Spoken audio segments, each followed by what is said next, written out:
Hello everyone, আসসালামু আলাইকুম। আমি আজকে খুবই সাধারণভাবে খিচুড়ি রান্না করব। খিচুড়ি রান্না করার জন্য হাঁড়ির মধ্যে আমি সয়াবিন তেল দিয়ে দিব। তেলের মধ্যে দিয়ে দিব দারুচিনি, তেজপাতা আর দিয়ে দিব সাদা এলাচ। তেজপাতা, সাদা এলাচ তেলের মধ্যে একটু ভেজে নিয়ে এখন আমি দিয়ে দিব পেঁয়াজ কুচি আর দিয়ে দিব কাঁচামরিচ। আমি একটু কাঁচামরিচ বেশি করে দিলাম। এখানে আমি খিচুড়ির মধ্যে শুকনা মরিচের গুঁড়া দিব না। আর খিচুড়ির মধ্যে শুকনা মরিচের গুঁড়া দিলে কিন্তু বেশি ভালো লাগে না খিচুড়ি। তাই যে যেমন ঝাল পছন্দ করেন সেই অনুযায়ী কাঁচামরিচ দিয়ে দিবেন। পেঁয়াজ আমি হালকা বাদামি কালার করে ভেজে নিয়েছি। এখন আমি দিয়ে দিব আদা রসুন বাটা।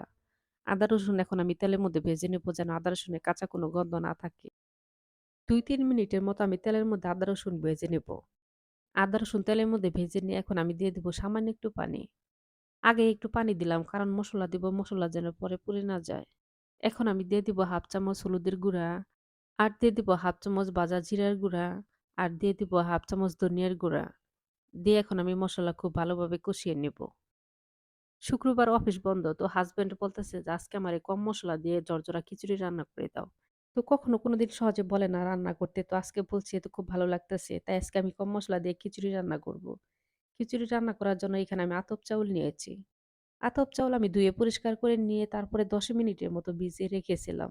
আপনারা চাইলে আতপ চাউল আমার মতো করে ভিজিয়েও রাখতে পারেন ১০ মিনিট। আবার না হলে ধুয়ে পরিষ্কার করে সাথে সাথেও দিতে পারেন। এখন আমি আতপ চাউল মসলার সাথে খুব ভালোভাবে মিশিয়ে নিব।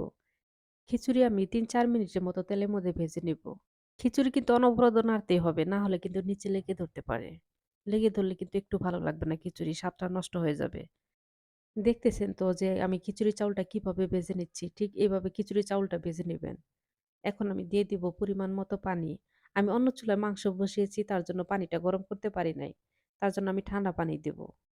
খিচুড়ি বা পোলাও যাই রান্না করেন না কেন গরম পানি দিলে সবথেকে একটু বেশি ভালো হয়। আমি যে কয় পট চাউল দিয়েছি তার ডাবল পানি দিয়েছি। দিয়ে এখন আমি ঢাকনাটা ঢেকে খিচুড়ি রান্না করে নিব। আর মাঝে, মাঝে ঢাকনা উঠিয়ে নেড়ে দিব যেহেতু আতপ চাউল নিচে লেগে ধরতে পারে। আতপ চাউল দিয়ে খিচুড়ি রান্না করলে দেখবেন প্রায় সময়ই খিচুড়ির নিচে লেগে ধরে।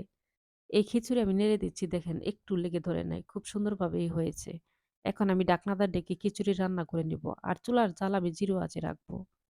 আমি ৫ মিনিট পর ঢাকনা উঠিয়ে নিয়েছি দেখেন খিচুড়ি কত সুন্দর ঝরঝরা হয়েছে। আমি নেড়ে দেখিয়ে দিচ্ছি দেখেন। একদম পারফেক্ট ভাবে খিচুড়ি হয়েছে। আর এই খিচুড়ি দিয়ে কিন্তু গরুর মাংস, মুরগির মাংস, খাসির মাংস যেকোনো মাংস দিয়ে খেতে খুব ভালো লাগে। আমি এখানে কিন্তু ঘি দিলাম না। আপনারা চাইলে উপরে ১ চামচ ঘিও দিতে পারেন। যেকোনো মাংস দিয়েই খান না কেন একটা সালাদ রাখবেন। ভীষণ মজা করে একটা সালাদ বানাবেন। তাহলে দেখবেন এই খিচুড়ির স্বাদটা আরো দ্বিগুণ হয়ে যাবে। আমার খিচুড়ি রান্না হয়ে গেছে। এখন আমি নামিয়ে ফেলবো। সবাই ভালো থাকবেন। আমাদের জন্য দোয়া করবেন। আল্লাহ হাফেজ।